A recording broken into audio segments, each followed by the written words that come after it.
So this property is going to lose you $1,200 every single month if you buy it for the $1 million. Good morning. We're going to take a look at this 6-unit apartment complex here on LoopNet.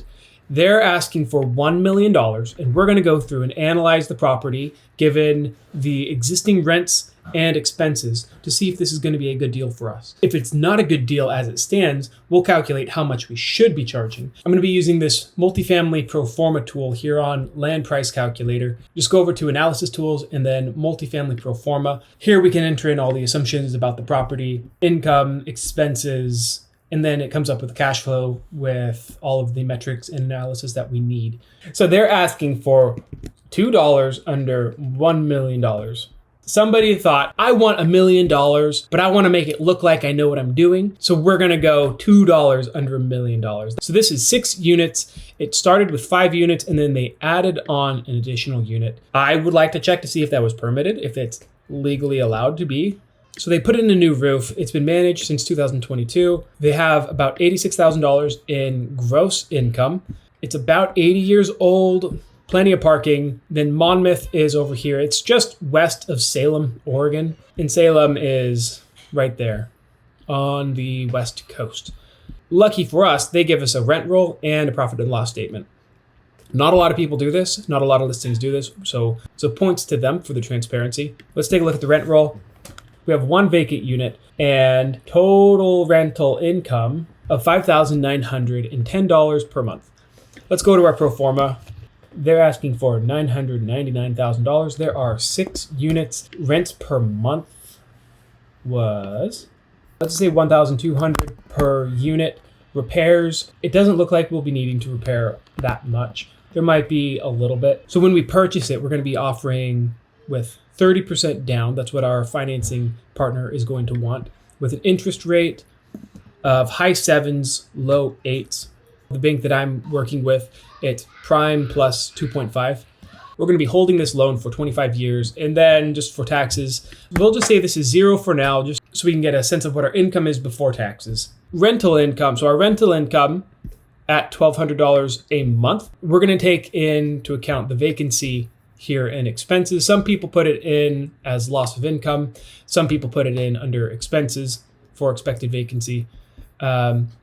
I do it under here, but you can do it however you want. So let's get a sense on what the total expenses are.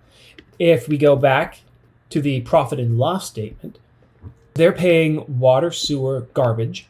Okay, so like about $250 for water, sewer. Water, sewer, $250. So let's say 4%, 3%, 3.5%. Garbage, they did not pay power. So each unit is metered individually for power. Power is 0, gas is 0, HOA fees 0. Insurance, for my properties that I've had in the past, I was paying about $200 for a property like this, $200 a month.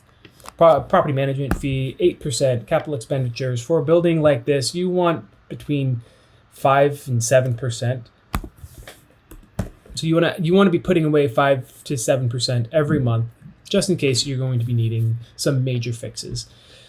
Repairs, 3% per month. Vacancies, 10% to take over. Landscaping fees, you're going to have to pay somebody to come mow the lawn unless you're going to do it yourself. And then property taxes. Then property taxes here does not have property taxes here. We can look it up. Let's take a look. Every municipality will have its own GIS. It's basically the data associated with all the properties in that county or city.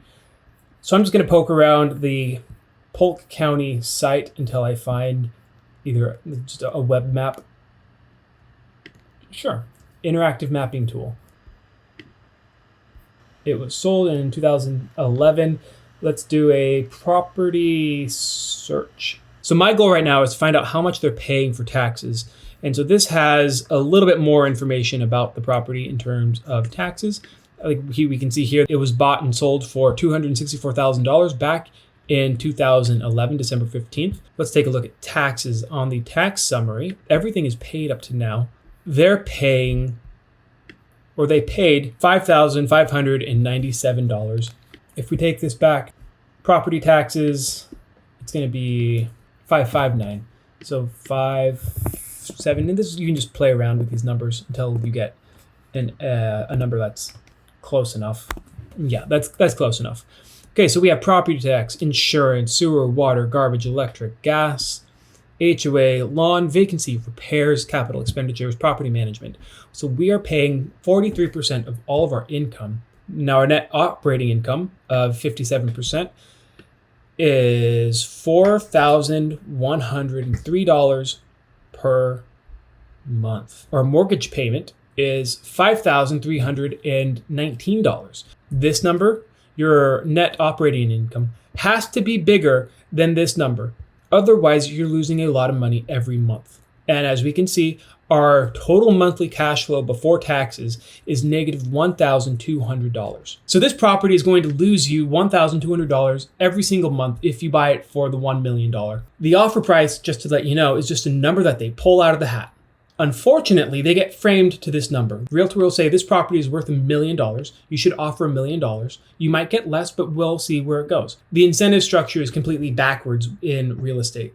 A realtor that tries to tell the owner the truth won't get the job. The realtor that tells the owner what they want to hear will get the job. And so we have this perverse incentive structure where realtors will go and they will offer a seller the moon. They'll say, I will sell your property for, $1 million, when in actuality, it's worth $500,000. So let's continue. We have a negative 5% cash and cash return. Our debt service coverage ratio is 0.8. This by itself is a terrible deal. We would never offer $1 million on this property. Never in our lifetime will that happen. If interest rates go back down to 3%, then look at that. We're making a 3% cash on cash return, which, is a lot better than negative 5%. We're still below the 1.25 DSCR that banks normally require. So that just shows this $1 million is not the right number. Let's go back to 1.75.